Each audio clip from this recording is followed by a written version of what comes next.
사랑하는 성도 여러분, 우리가 믿고 섬기는 하나님은 전능하시고 무소부재하신 하나님이십니다. 이런 하나님께서 우리를 사망의 자리에서 완벽하고 확실하게 구원해 주셨습니다. 그러므로 우리는 죄에서 자유를 얻었고 주님이 주시는 평안과 평화를 누리는 놀라운 복을 우리는 받고 누리고 있는 줄로 믿습니다. 우리를 구원하신 하나님은 얼마나 은혜롭고 세심하신지 우리의 삶을 복되게 하시려고 복받는 비결까지,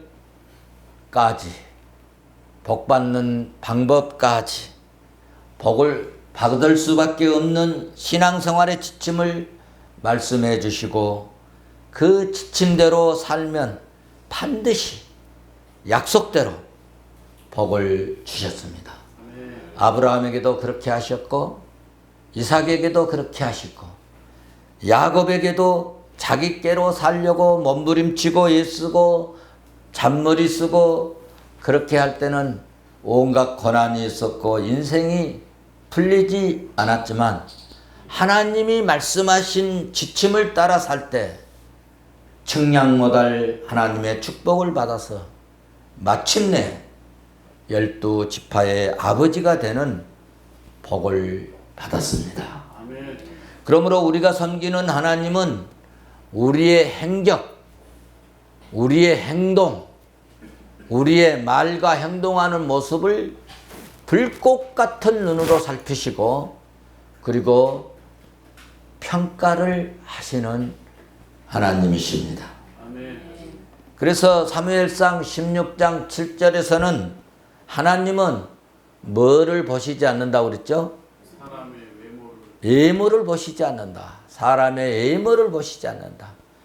마음속을, 심령속을, 우리 마음속에 무엇을 품고 있느냐 이것을 보시고 그 사람을 평가하신다는 이야기입니다. 우리가 골로새서를 공부하고 보셨죠?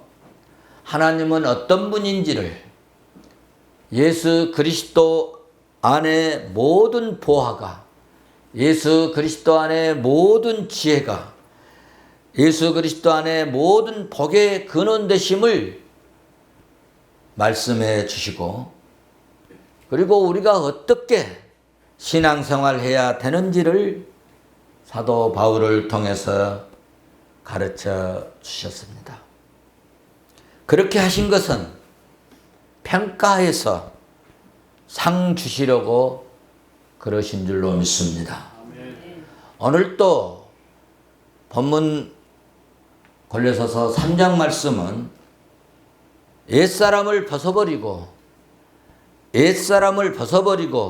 새 사람으로 새 사람의 옷을 입은 사람들, 그리스도의 신부로서 어떤 옷을 입고 교회에서 어떻게 생활해야 될 것인지를 말씀하고 오늘 본문에서는 가정에서 그리고 아내와 남편들이 부모들에게 자녀들이 어떻게 해야 가정 생활을 그리고 가정을 잘 세워갈 것인가.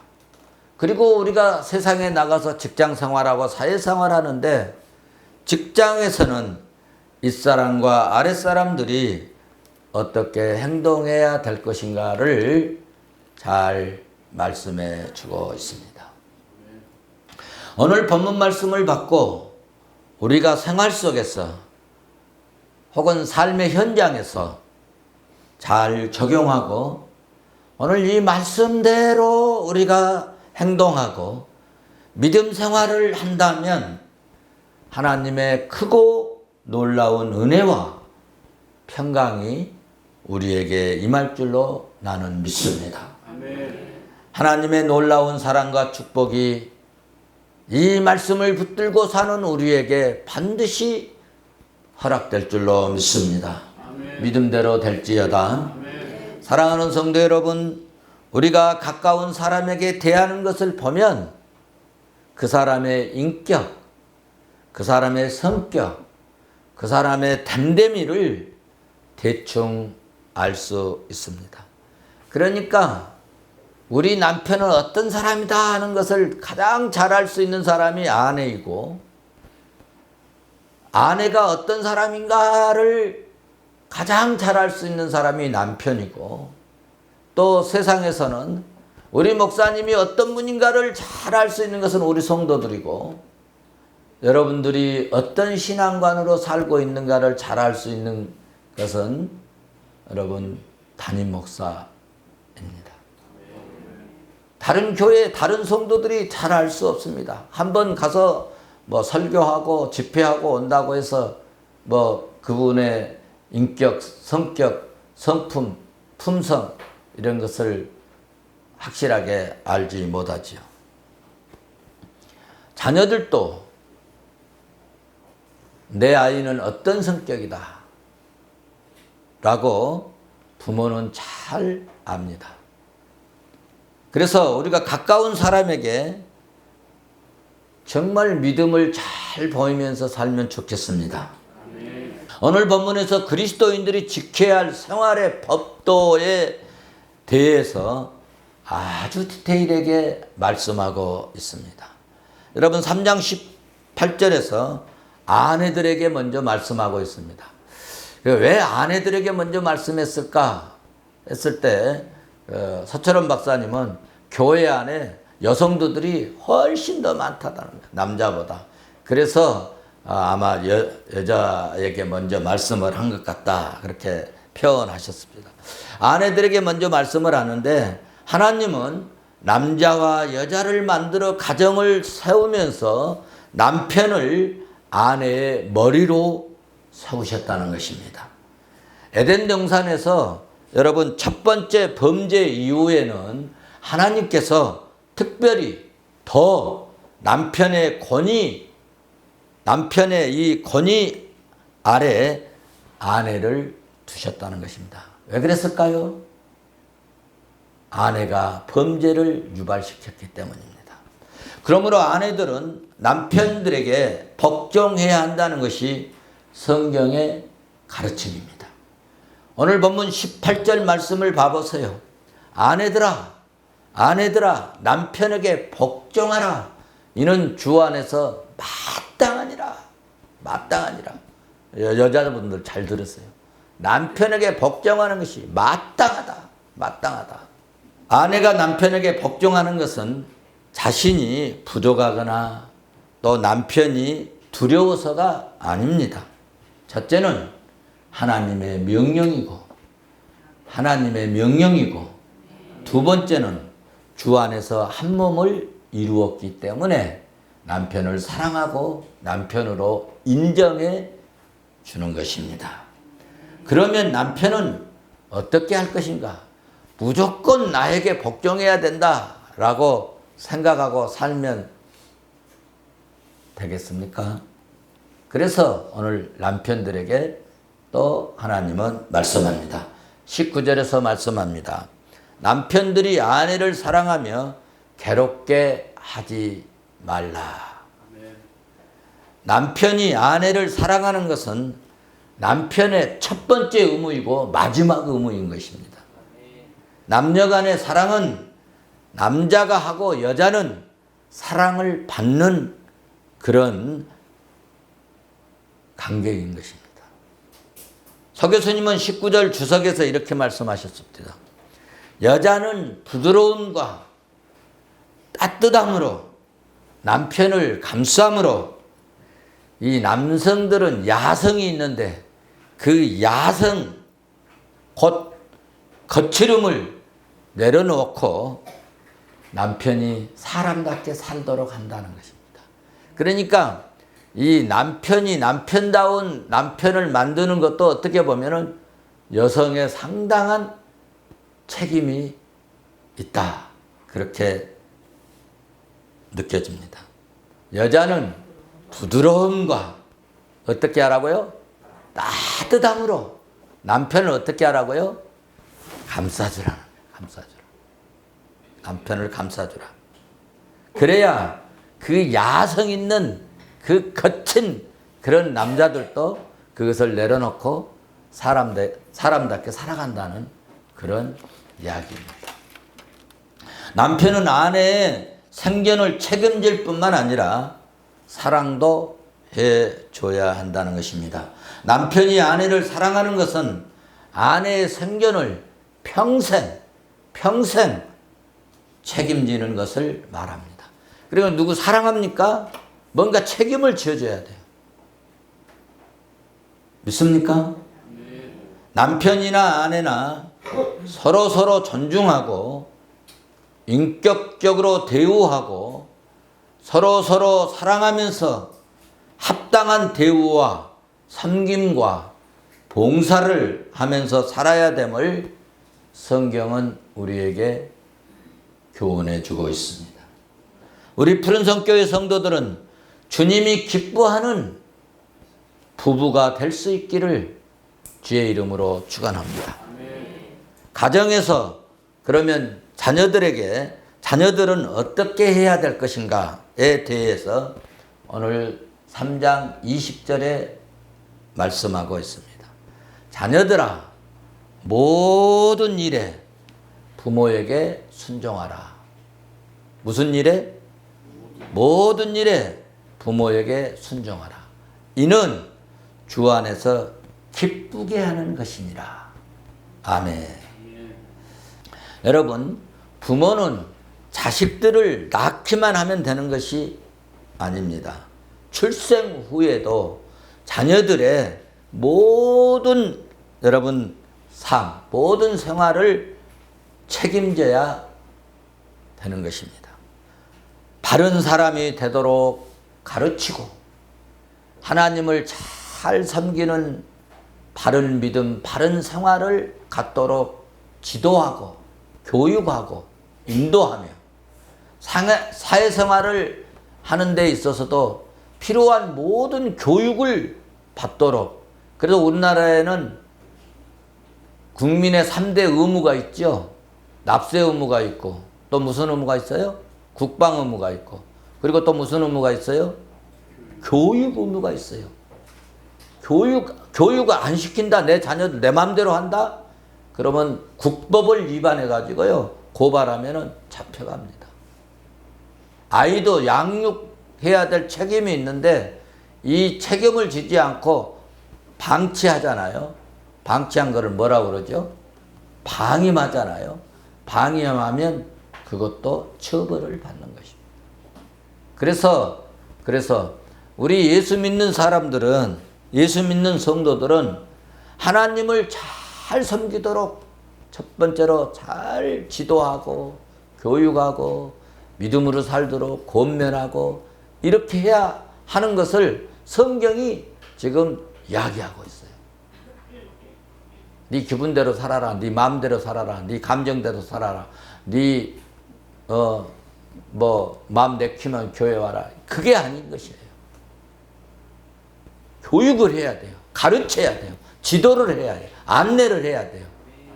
이것이 부모가 해야 할 일이라는 것입니다. 그리고 사회생활에 필요한 모든 교육을 최대한은, 그래서 의무교육이라는 게 있죠. 옛날에 저희 때는 초등학교가 의무교육이었어요. 그 다음에 조금 더 이렇게 세월이 지나서는 중학교까지 의무교육. 지금 고등학교도 의무교육이나요? 중학교까지입니까? 중학교까지는 하여튼 의무적으로 반드시 교육해야 된다는 거예요. 이거 안 하면 안 된다는 거예요. 힘들다고 포기하면 안 됩니다. 요즘은 생명 경시하는 경향이 참 많습니다. 그래서 길거리에서도 기분 나쁘다고, 감정이 내가 안 좋다고, 나 지금 생활이 지금 보통 사람에 비해서 너무 힘들고 어렵다고 칼부림 내고 흉기 가지고 난동 부리고, 그리고 이제 그것이 더 발전해서 가정 안에 들어와 가지고 가정에서도 부모에게 함부로 하고 대적하고, 옛날에 그 여러분 TV에다 아버지 시험을 다 뽑아본 세상에 그런 못된 놈이 다 있고, 아버지에게 칼을 찔러서 죽게 하고, 또 부모는 말이죠, 키우기 힘들다고 한강에다가 내 던져버리기도 하고, 베란다에다 내 놔두기도 하고, 냉장고에 가두기도 하고, 밥을 안 주기도 하고, 기가 막힌 일들이 세상에 지금 벌어지고 있지 않습니까?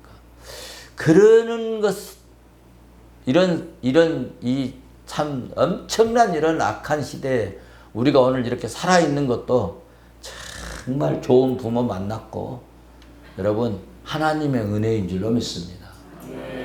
요즘에는 자녀들이 부모에게 순종을 잘 하는 자녀들도 참 많지만, 반대로 부모에게 불순종하는 자녀들, 순종하지 못한 자녀들이 상당수가 있다는 것입니다.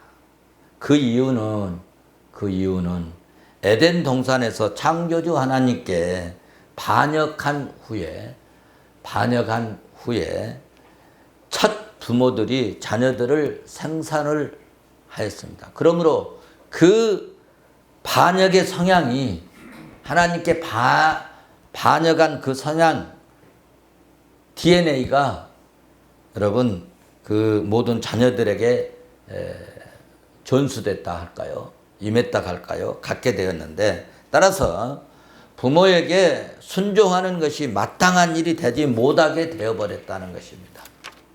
예수 믿고 그리스도인이 된 후에도 이 반역의 성향이 다 없어진 것이 아니므로 부모에게 순종하는 것은 쉬운 일이 아니다는 것입니다.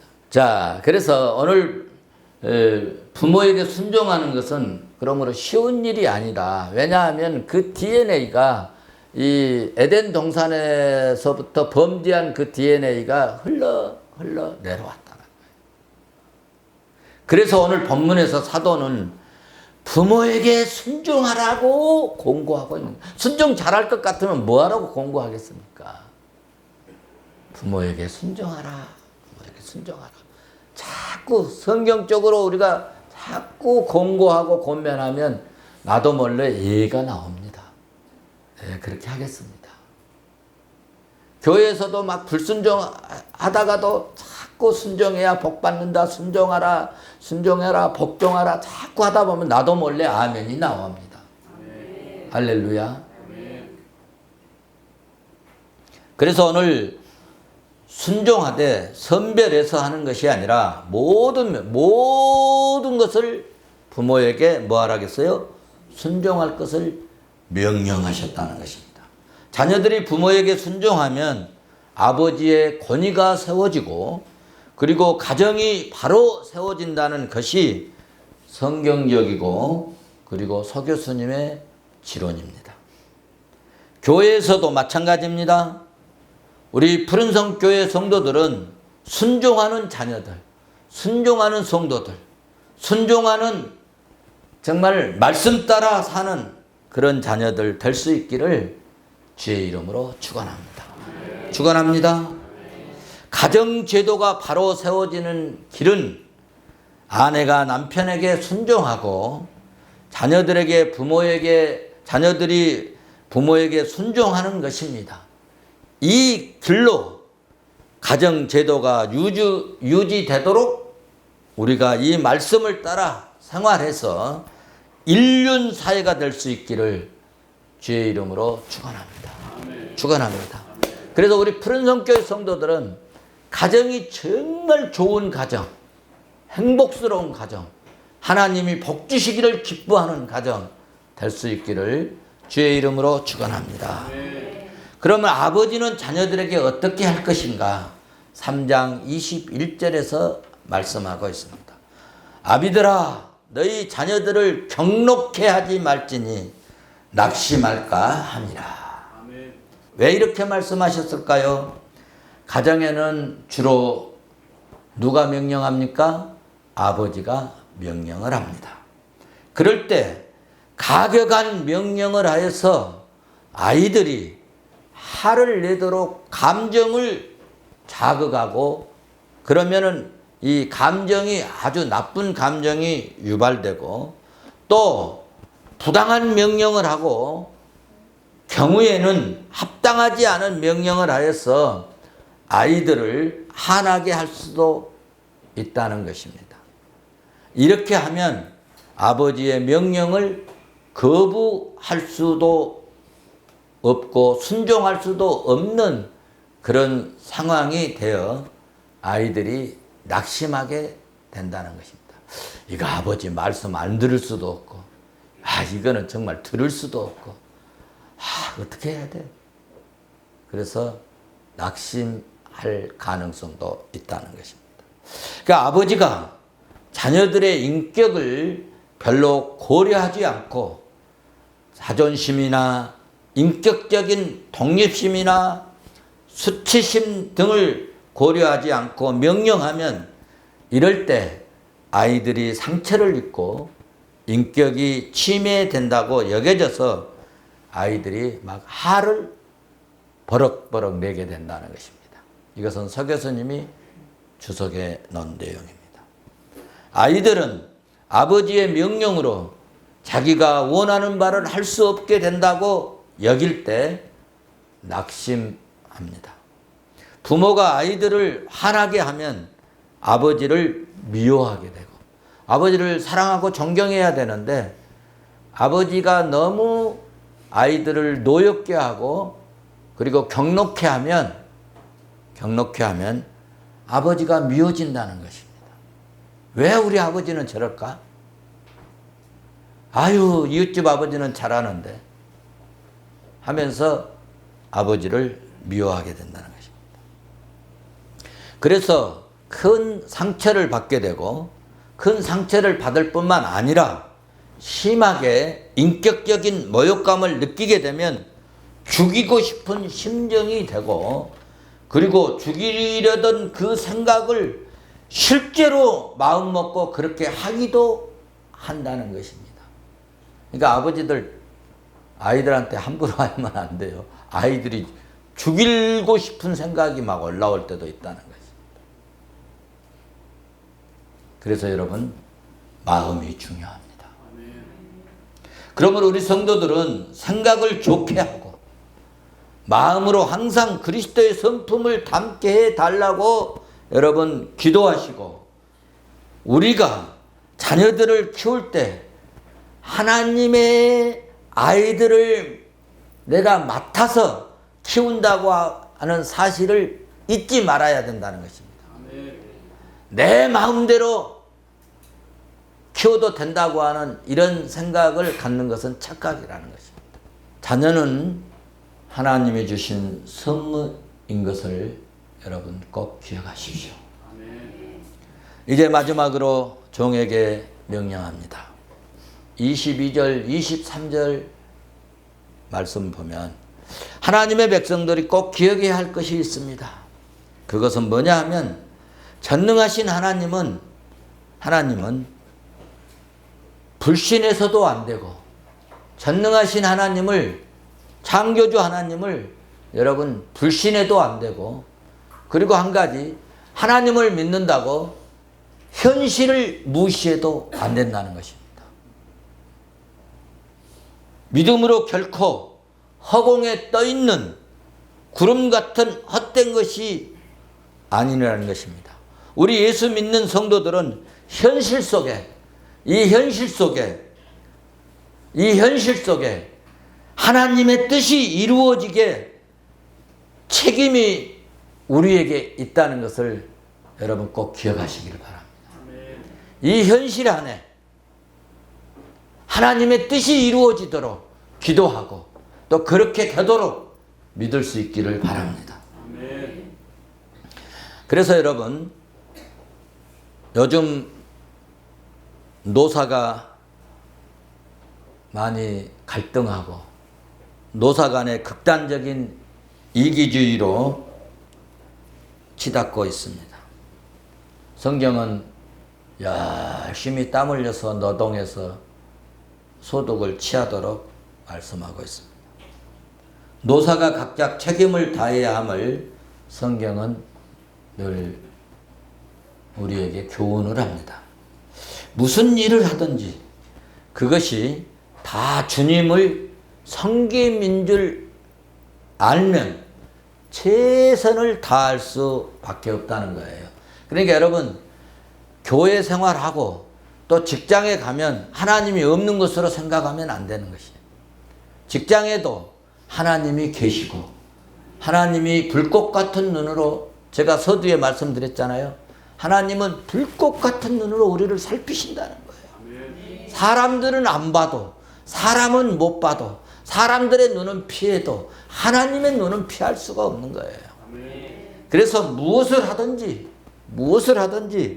그것이 다 주님을, 이 일을 열심히 하면은 주님께 영광이 되게 되는다고 하는 사실을 늘 인지하고, 나에게 주신 일이 이거 주님이 나에게 명령하신 거다, 주님이 나에게 이건 지시한 것이다 라고 최선을 다하라는 것입니다. 이런 정신으로 하면 최선을 다하는 그리스도 그리고 근로자가 된다는 것입니다. 그래서 성경은 말씀합니다. 무슨 일을 하든지 마음을 다하여 누구에게 하듯 주께 하듯 하고, 주께 주님께, 여러분 주님께 나올 때는 다 구약에, 여러분 요즘에는 지금 뭐 이제 개혁이 되고 그리스도께서 보혈의 피로 다 우리 자유케 하셔서 좀 자유롭게 나오고 그랬지만은, 구약에서는 주님께 나올 때는 최선을 다해서 나오잖아요. 그리고 재물도 어때요? 흠 있는 거, 이런 것은 가지고 오면 안 받아버리시니까 흠 없는 거, 그것도 나중에 나온 것? 첫 것. 하나님께 나갈 때 이렇게 첫 것을 드리고 귀한 것을 드리고 최선을 다해서 하는 것처럼, 무슨 일을 할 때도 죽게 하듯 해라. 죽게 하듯 해도 별로 일이 안 일어나. 뭐 특별한 것도 없어. 승진된 거는 것도 없어. 그런데 서 교수님은 그렇게 표현해서, 아무런 일이 일어나지 않아도, 아무런 일들이 없어도 결국은 주님으로부터 상속받기 때문에 지금 받는 이 보상보다 비교할 수 없는 하나님의 보상이 있다. 이것을 믿으라는 겁니다. 지금 내가 열심히 해봤자 뭐 나만 피곤하고 나만 힘들어. 아이고 내가 이렇게 한다고 해서 뭐 월급을 올려주냐, 뭐 알아주기를 하냐, 막 그렇게 생각할 수 있다는 거예요. 그런데 하나님이 보시고 마침내 그렇게 열심히 죽게 하듯 일을 하면 하나님이 축복해 주신다는 거예요. 할렐루야. 그래서 그리스도인들은 어떤 경우에라도 모든 일에 최선을 다하는 그런 성도가 될 것을 강조하신 말씀입니다. 고용되어서 최선을 다해서 일하면 주인이 감동을 받게 됩니다. 성도 여러분, 하나님은 사랑과 믿음을 실천하는 장으로 이 세상을 주신 줄로 믿습니다.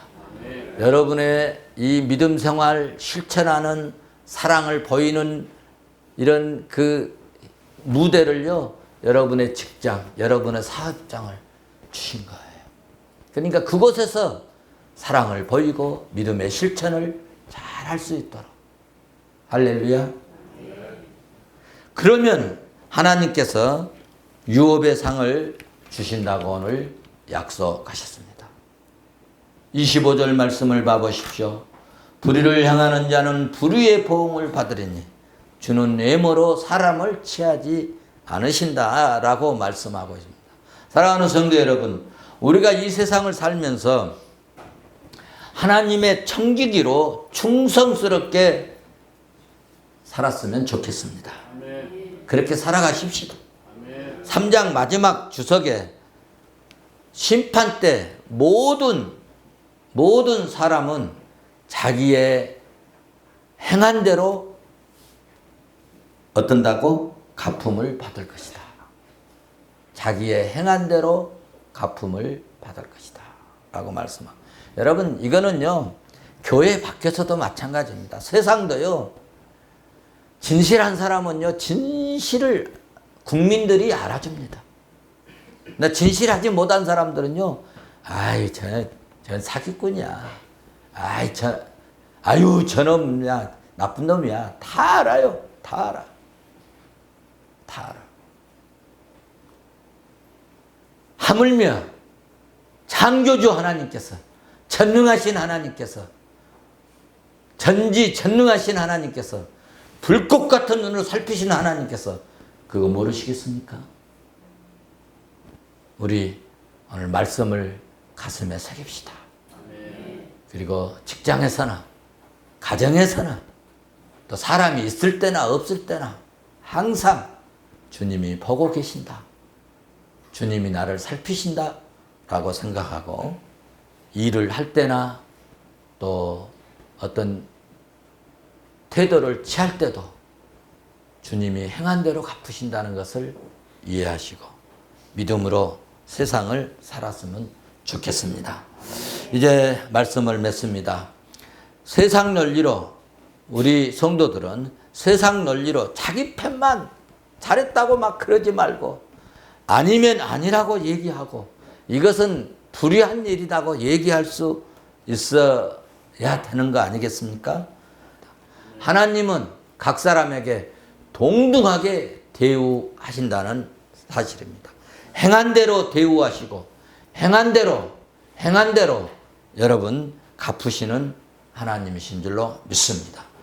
우리 교회에서 여러분 일터에서 가정에서 사랑하는 성도 여러분 하나님의 사랑을 증거하고 믿음을 보이는 그런 우리 성도가 되시기를 주의 이름으로 축원합니다. 축원합니다.